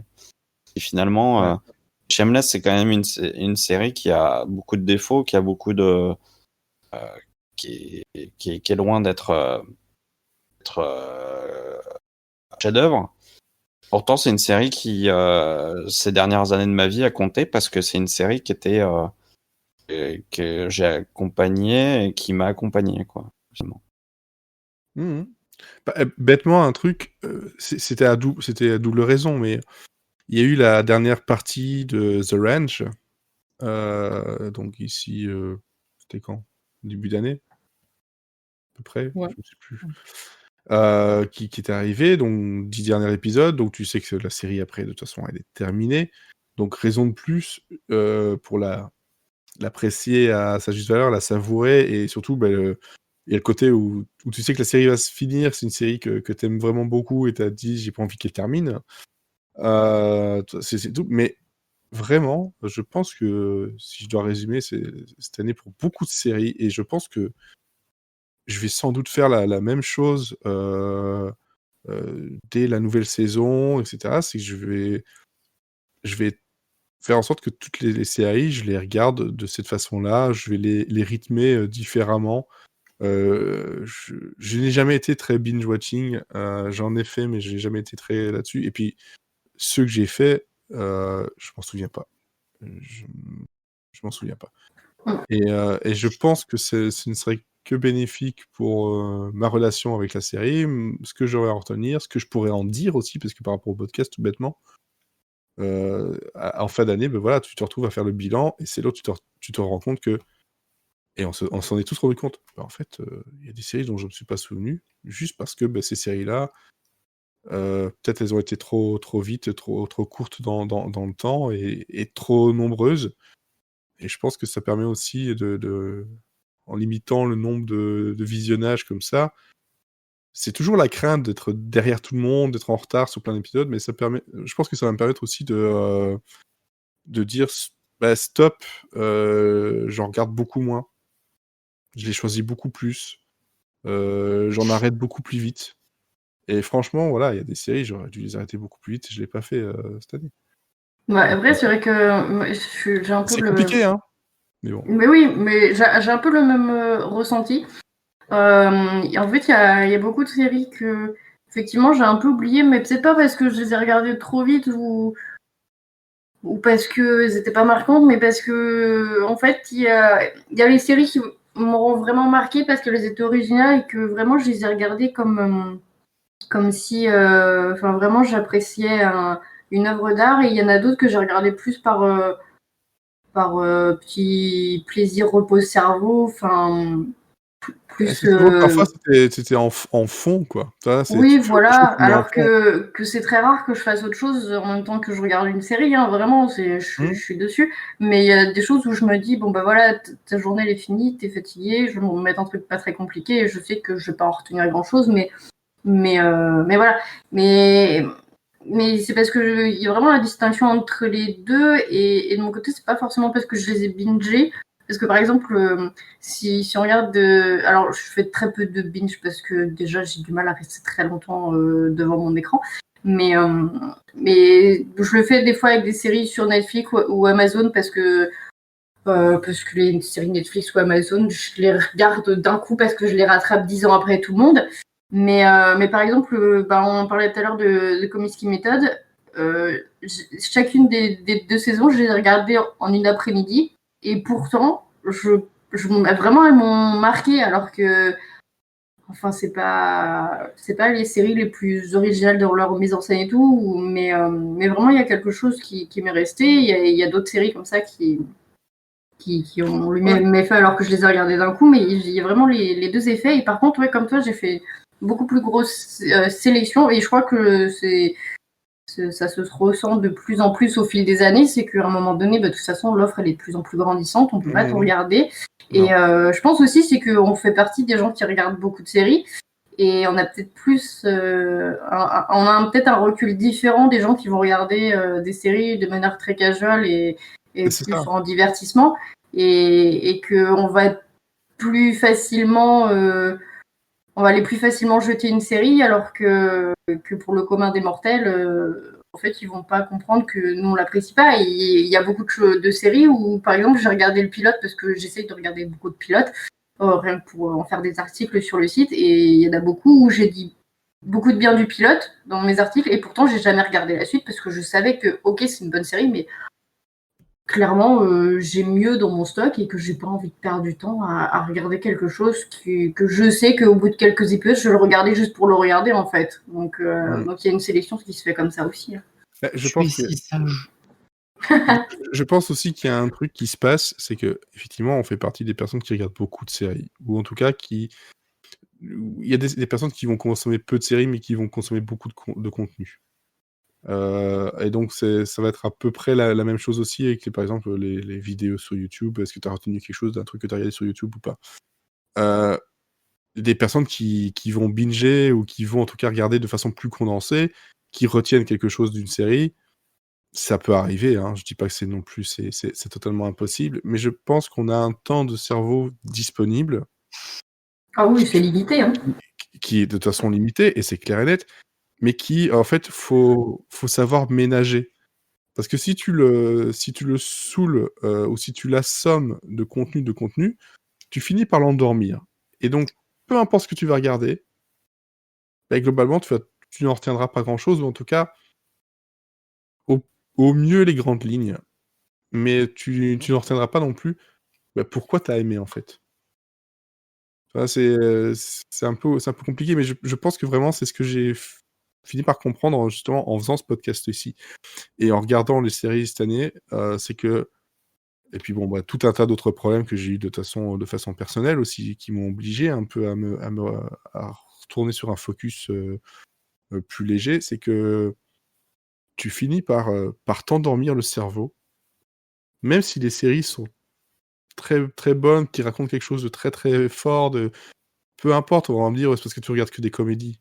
Faut arrêter de mal parler des comédies, hein, elles racontent souvent beaucoup plus de choses que n'importe quel drame.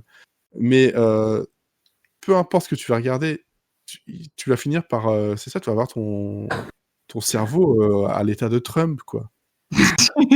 Les séries, c'est comme une boîte de chocolat. Si tu les manges tout d'un coup, tu ne feras pas la Bêtement. différence entre le caramel et le chocolat blanc. Non, mais c'est ça. Mais que ce soit avec ça ou bêtement, on parlait, je sais plus, il y a un moment, avec des films d'horreur, des personnes qui...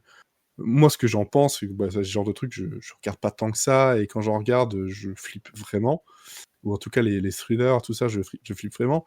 Des personnes qui vont regarder ça beaucoup, beaucoup, beaucoup, ou des livres qui vont lire beaucoup de polars, etc. Si t'en lis beaucoup d'affilée, au bout d'un moment, ton cerveau, il a une certaine accoutumance, un certain niveau qui est truc, et en fait, finalement, tu n'apprécies plus le nouveau contenu de la même façon. Tu vas pas voir ce qu'il a vraiment de différent, ou s'il est trop Oui, puis proche de l'autre. après, t'en as tellement lu, c'est qu'au bout d'un moment aussi, t'es habitué aux ficelles, et du coup, tu vas voir que ça en disant ah bah c'est encore la même chose, alors que tu vas pas voir qu'il y a peut-être quelque chose en Après, c'est plus vrai, derrière. c'est ça. Après, c'est vrai qu'il y a parfois des créations qui utilisent les ficelles que toutes les autres ont déjà utilisées depuis des années, et qui vont pas le faire de façon très intelligente ou de façon tout à fait nouvelle. Mais s'il y avait dans cette série-là, pour revenir aux séries, un tout petit truc d'originalité ou un tout petit truc différent des autres, mais tu seras tellement assommé et tellement omnubilé par ce que tu as été assommé que finalement tu vas pas voir en fait la différence, ou tu vas pas la faire ressortir, et tu vas te dire bah ouais, finalement je l'ai déjà vu, quoi. Ou tu pousseras pas plus loin, tu feras 1, 2, 3 épisodes, tu dis bah ouais, je l'ai déjà vu, et finalement hop, au bout du 4e, bah, il y a la petite nouveauté qui est là derrière, et ça commence vraiment, quoi. La morale de cette histoire, les enfants, c'est que cet été, sortez à la piscine. Faites autre chose de votre vie. Voilà, je dirais pas à la piscine parce qu'on sait pas comment ça va se passer cet été. Bon, si vous avez une piscine chez vous, sinon, faites une randonnée. Très franchement, j'espère que cet été, on pourra profiter de certaines choses plus librement, mais j'ai franchement un gros doute là-dessus, et donc voilà. Effectivement, profiter de faire d'autres choses, Allez au cinéma, les gars. Non, mais même pas, non, Ah non. si, quand même. Je pense sérieusement que parfois, il faut réussir à faire une pause dans la consommation de contenu. Allez cueillir des fleurs dans les champs, c'est bien ça. Mais bêtement, en fait, c'est un truc quand tu essaies de dessiner, quand tu essaies d'écrire ou de créer quelque chose. Je dis pas que tout le monde doit créer. Si tout le monde crée, c'est très bien. Encore une fois, voilà. Mais c'est pas en restant à t'assommer de contenu que tu vas finir par avoir le truc qui va arriver, ou en tout cas à rester concentré sur un truc, que tu vas arriver à avoir le petit déclic. C'est quand tu vas t'en écarter et que tu vas essayer de faire des choses à part que tu vas y arriver. Genre, faire une promenade, c'est très très bien. Faire du vélo, c'est très très bien. Mais je pense que ça ne peut être que bénéfique sur votre relation à la série, relation à la création, relation à ce qu'on vous raconte, et à comment vous allez le vivre et pouvoir justement l'apporter aux autres, le raconter aux autres. Quand tu as mieux compris quelque chose, c'est beaucoup plus facile de dire regarde cette série-là parce que. Et c'est ce qu'on essaie de faire. Regarde cette série-là parce que. Et je pense qu'on a eu aussi de notre côté des moments où en gros on vous conseillait une série et on en a sans doute très très mal parlé, ou de façon très superficielle, parce que soit on n'avait pas pris le temps de regarder plus, on a parlé que du pilote, et voilà, ou soit parce qu'en fait on en a regardé tellement que il fallait en choisir une, on a choisi celle-là, mais est-ce que vraiment c'était celle-là dont il fallait parler? Est-ce qu'il fallait en parler parce qu'elle était nouvelle, ou est-ce qu'on devait en parler parce qu'on en a vraiment apprécié quelque chose? Et C'est aussi pour ça qu'on a réduit le rythme du podcast aussi. Hein. Ouais, c'est ça, on a réduit le rythme du podcast, mais je pense que on pourrait repasser en hebdo. En fait, c'est pas ça qui aurait l'influence vraiment sur la façon dont on voit les séries. C'est Si, je plutôt trouve. nous pardon? Si, moi je trouve que oui. Au Mais début non, de l'année, justement, moi c'était que cette année. Et au début de l'année, quand on était en hebdomadaire, je vois pas plus ou moins de séries qu'avant. Mais c'est vrai que, comme tu dis, je parlais de la nouveauté, qui j'aimais bien, hein, mais t'as pas le temps autant d'aboutir ta réflexion sur la série que si tu l'as fait sur 2 semaines. mais justement, toi, c'est ça le truc, c'est en gros, je sais pas, encore une fois, pour l'instant, on est en bimensuel. Si on repasse en hebdo, on verra, j'en sais rien du tout. C'est une question qui revient de toute façon très souvent, et voilà, vous qui êtes ici avec moi, vous le savez très bien. Mais je pense que c'est ce qui a permis de pouvoir faire le recul, mais ça permet aussi de se dire que est-ce qu'on est vraiment obligé à 100% de ne parler que de la nouveauté? Non, mais justement, c'est que nous, on a été là souvent et que, au bout d'un moment que tu fais toutes les semaines, ça implique que quand même tu aies regardé assez d'épisodes d'une série pour en parler, mais faut que tu aies le temps de regarder tout ça, et au bout d'un moment, tu te retrouves à parler que de nouveautés parce que tu as fait le tour un peu de la question et que ce que tu avais regardé avant, tu as déjà parlé de ce qui te plaisait, et ce qui reste, t'as pas forcément le cœur à en parler. Et voilà, du coup, quand on fait beaucoup d'épisodes, au bout d'un moment, on pioche dans la nouveauté parce qu'on a épuisé notre stock de ce qu'on a regardé avec beaucoup d'épisodes. Donc ça laissait au moins le temps d'avoir un peu de recul sur ce qu'on regardait, et ça nous laissait le temps de voir d'autres choses. Et puis de toute façon, ça laisse aussi du temps. Oui. Après, c'est de parler des nouveautés aussi. Enfin, on parle de beaucoup de séries, mais ça ne veut pas dire qu'il faut toutes les voir, en fait. Absolument pas. Les gens qui nous écoutent, s'il y en a encore, j'espère. Si vous les regardez toutes, vous êtes des gros malades dans votre tête. En fait, ils vont piocher dedans, et puis l'idée, c'est justement, c'est de pas pousser à la consommation. Et c'est aussi pour ça qu'on fait ce genre de discussion. C'est pas de dire regardez, il faut absolument voir ça. Et l'idée, c'est de dire voilà, telle série parle de ça, il y a telle réflexion, ou alors c'est drôle, ou alors voilà. Et peut-être que ça, du coup, ça va intéresser la personne. Alors, c'est pour ça,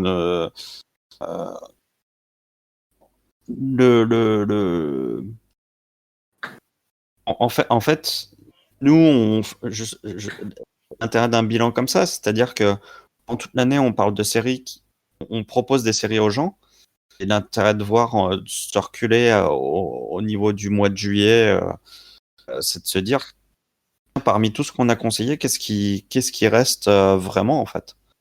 Et, ça, c'est comme tout, quand on lit des livres. Moi, je lis une quantité de livres par an. Franchement, il y a peut-être 1 ou 2 livres par an dont je me souviens vraiment. La consommation, entre guillemets, parce que j'aime pas. sérielle se rapporte plus à l'utilisation des livres, en fait, que du cinéma, par exemple. Moi, j'ai à peu près le même type de fonctionnement au niveau des livres et au niveau des séries. Donc, et après, il y a aussi des séries qui m'ont diverti, et puis je les ai oubliées, et puis c'est pas grave. C'est normal. C'est pas grave. Quand la nouvelle saison arrive, je suis content de la retrouver aussi quand même. Et voilà, donc je pense que, en fait, personnellement, maintenant j'adapte mon rythme de lecture d'une série au type de série que c'est, en fait. Les séries un peu compliquées, par exemple, de plus en plus, j'essaie de les regarder groupées. Enfin, quand je dis groupées, c'est pas plus d'un épisode par jour quand même. Parce que justement, je sais très bien que j'oublie les choses, et que quand c'est compliqué, je préfère un Dark, par exemple, je préfère regarder un épisode par jour. Parce que si je commence à l'étaler sur 13 semaines, je pense que là, je vais plus rien capter, quoi. Après, un truc comme Succession, par exemple, je kiffe de regarder un épisode par semaine parce que c'est mon petit plaisir. Et puis parce que c'est le rythme de diffusion aussi. Mais justement, tu penses pas que justement, là tu utilisais Dark, ou on pourrait utiliser une autre série Netflix, voilà, aussi, ou Amazon Prime, et tu as utilisé Succession, justement, je trouve que c'est assez intéressant parce que globalement, on dit souvent, et je pense que souvent c'est à raison, que les séries Netflix, en gros, ce sont des films découpés. Oui. Et j'ai l'impression, après, c'est peut-être pas le cas de Dark, je regarde pas Voilà, mais Dark, mais c'est le cas de beaucoup de séries Netflix. Ouais. voilà, justement, tu dis voilà, je retiens pas parce que oui, on fait d'autres choses et c'est comme ça. Mais le fait de dire, voilà, je vais regarder un par jour étalé sur à la limite une semaine ou sur 15 jours, ça me permet de retenir parce qu'en fait, c'est découpé de telle façon à ce que ce soit limite fait pour être suivi comme ça, être Oui, bingé. totalement. Alors que Succession, beh, ils ont encore la construction sérielle qui fait que voilà ton épisode, rendez-vous dans une semaine ou 2, peu importe, et quand tu reviendras, t'inquiète pas, tu vas pas te sentir perdu. Parce Exemple, que c'est pensé pour la série, quoi. il y a un truc dans Succession, et c'est exactement ce que tu dis, c'est que et que j'adore dans cette série, ce qui était un peu moins vrai dans la saison 2 que par rapport à la saison 1. Et dans Succession, par exemple, utilise beaucoup l'ellipse. Mmh. 4 mois, 5 mois. Donc, du coup, ce qui fait que la série garde un certain rythme, parce que du coup, on ne parle que des moments où il se passe quelque chose dans la vie de cette famille. Euh, et en même temps, ça fait que, comme on a une ellipse entre deux épisodes, malgré tout, c'est fait de manière très intelligente, c'est pas du tout fait de manière lourde, mais ils sont obligés quand même de revenir sur ce qui s'est passé pendant cette période-là. Donc tu Mmh. raccroches les wagons en début d'épisode. C'est Ouais. une vraie construction sérielle. C'est ça, c'est une construction sérielle, qui peut être pour certains pensée à l'ancienne, mais je pense que justement c'est ça qui est bien justement et qui prouve bien l'écriture sérielle, c'est que, on peut te raccrocher avec un rapide, petit rappel derrière ou un cliffhanger, un truc comme ça ou en tout cas une construction qui pense aussi par rapport à sa diffusion. Ce qui est le cas des séries, sur Amazon ou sur Netflix parce qu'eux, ils savent très bien que leur diffusion, c'est tout doit être dispo tout de suite. Mais je pense qu'effectivement ça casse la possibilité de l'apprécier, autrement que de façon, continue ou sur une très courte période de temps. Voilà. Après c'est encore une fois, tout ça ce n'est qu'un avis tout à fait personnel. On attend d'ailleurs, j'espère, hein, un appel comme ça si vous êtes encore là quand vous écoutez, ce long podcast et ce long débat, cette discussion, voilà, de votre côté, comment vous avez pris justement, voilà, les séries cette année? Est-ce que vous vous raccrochez à cette façon de les penser? Est-ce que vous avez une autre façon de les consommer? Est-ce que vous comprenez un peu tout ça? Enfin bref, c'est le moment aussi de votre côté de faire le bilan, je pense, de faire un peu le bilan en tant que sériephile, en tant que fan de série, de se dire: «Beh, où est-ce qu'on en est?» Qu'en Et, est-on ouais, quel est notre rapport, aujourd'hui avec les séries par rapport à un an, 2 ans, 3 ans? globalement, ce que disait Elodie aussi, parce que je suis en train de repenser en fait l'année dernière où j'avais vraiment vu pas mal de choses qui m'avaient marqué, mais parce que c'était des choses qui sortaient vraiment de l'ordinaire. Je pense notamment à Euphoria qui amenait une nouvelle écriture, qui a amené une nouvelle façon de montrer les choses. Et je trouve que en fait, c'est pour ça que j'ai insisté un peu sur mon bilan au début, sur le fait que qui m'a vraiment marqué, c'est des suites, enfin, c'est des saisons 2 de ce qui s'est passé l'année dernière. Parce que je pense qu'aussi, malgré tout, les créateurs, ils sont humains et qu'il n'y a pas que le poids de Netflix ou que le poids d'Amazon ou que le poids des chaînes de télévision et tout. C'est qu'à un moment donné, il y a tellement de choses que c'est quand même très très difficile d'être créatif, quoi. Que mine de rien, on revient toujours sur les mêmes choses, sur les thématiques, sur les mêmes façons de montrer les choses. C'est pas du tout une Mmh. critique ce que je fais. C'est-à-dire qu'il y a un moment donné où c'est normal.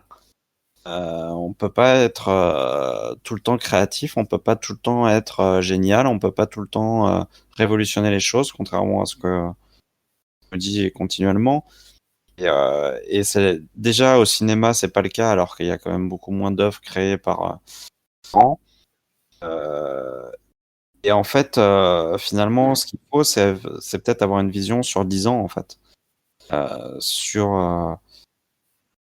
Et comme les livres, il y a je sais pas combien de sorties par an qui, qui sont effectuées. Au final, quels livres vont rester dans l'histoire, quels livres vont être lus dans 40 ans.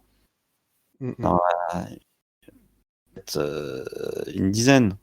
Donc, c'est pas, on peut pas être génial tout le temps. Je Non. pense que cette année n'a pas été une année folle en termes de créativité.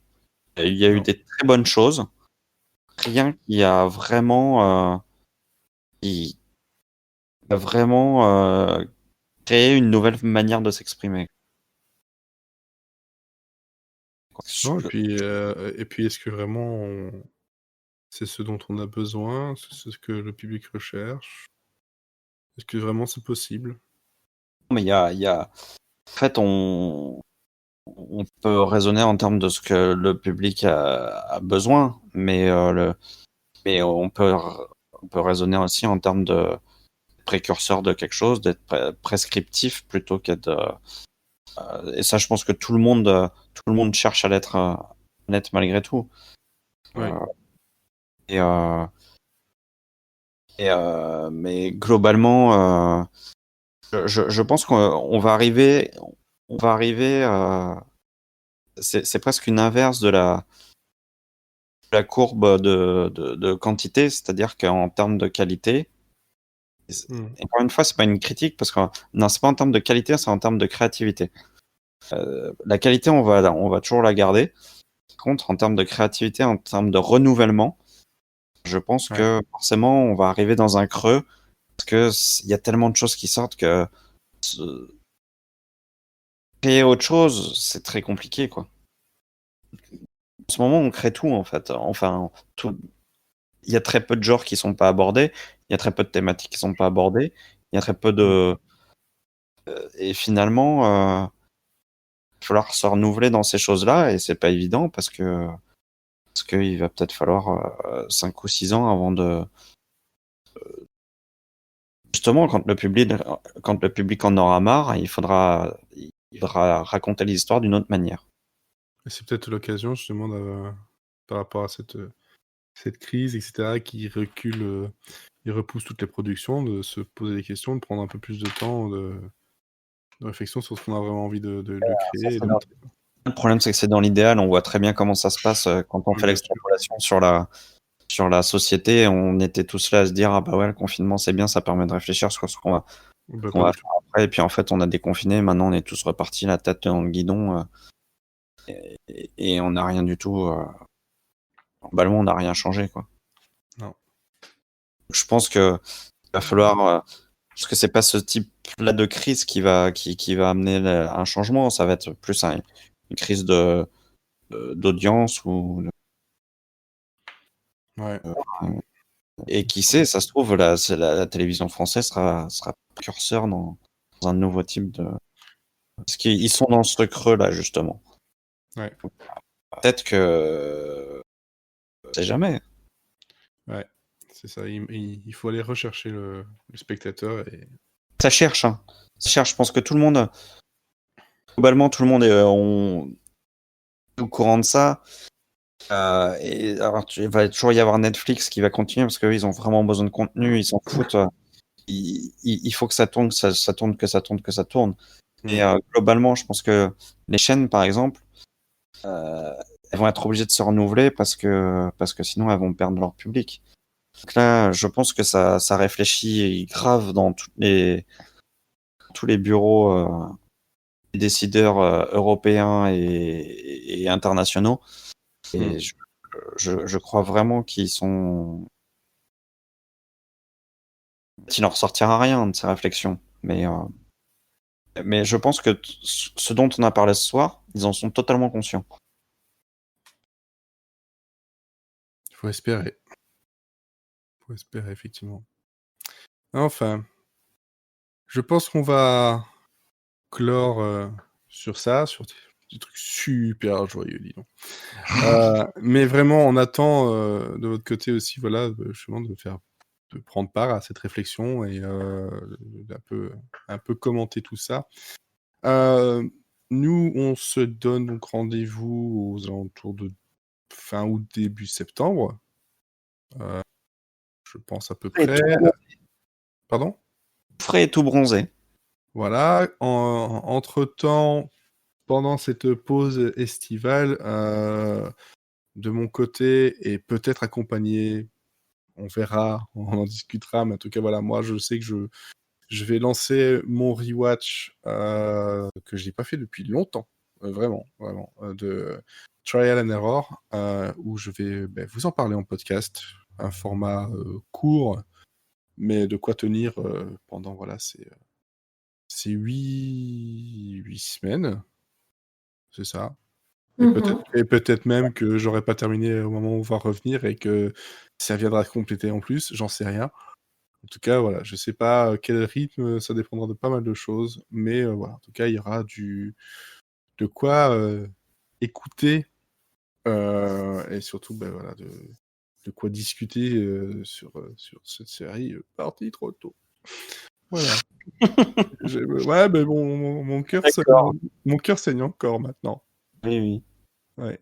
Et le pire, c'est de voir que Jeff Astrof était sur une autre série, une autre comédie, etc. Et qu'avec tout ça, on sait pas où ça en est. C'est tombé dans les limbes. Bref. Et vous, de votre côté, qu'est-ce que vous allez faire ? Oh là là, Rattraper les retards ? Ça s'annonce joyeux. Oh, on fait un podcast de la dépression. Non, moi je vais travailler et puis je vais regarder Hamilton en boucle, je pense. Donc si vous êtes triste, regardez Hamilton et vous irez mieux. Ouais, ne faites pas comme moi hier soir avec ma femme. J'avais jamais vu, mais de Notebook, là, n'oublie jamais. Ah, C'est pas le bon choix. Mais regarde Hamilton, ça ira mieux. C'est pas grave. Ouais, mais j'ai pas encore Disney+. C'est vrai. Et ben, à la rentrée, tu pourras croire tout ton été que tu pourras le voir. Puis c'est ça. Ouais, je pourrais regarder. Elodie. Voilà, moi je vais manger des fraises et C'est un bon plan. Peut-être parler de savant fou. peut-être parler de ça. Mais ça, de toute façon, ça sortira plus tard. Hein. C'est dans l'œuf, mais non, je vais, oui, rattraper mon retard de série, enfin une partie. De toute façon, il me faudrait des années pour rattraper maintenant. Et dormir, c'est bien de dormir un peu, et puis travailler, parce qu'il faut manger, malheureusement. Et sans doute continuer à streamer les jeudis soirs sur ton Twitch. Oui, si je trouve des jeux. Tu trouves des jeux, effectivement. D'ailleurs, petit message, il n'y aura probablement pas de stream cette semaine, à part si on joue à Borderlands, sinon je pense Oui, que si, c'est Borderlands, c'est prévu de mon côté, normalement. Bon, c'est bon. Mais il n'y en aura pas d'autres de mon côté, voilà. Et toi, Olivier ? Moi, je vais travailler, puis je vais prendre quelques jours de congé à la mer pour se rafraîchir le cerveau. Et puis sinon, en termes de série, je pense que je vais continuer mon petit rewatch de X-Files qui me fait bien plaisir.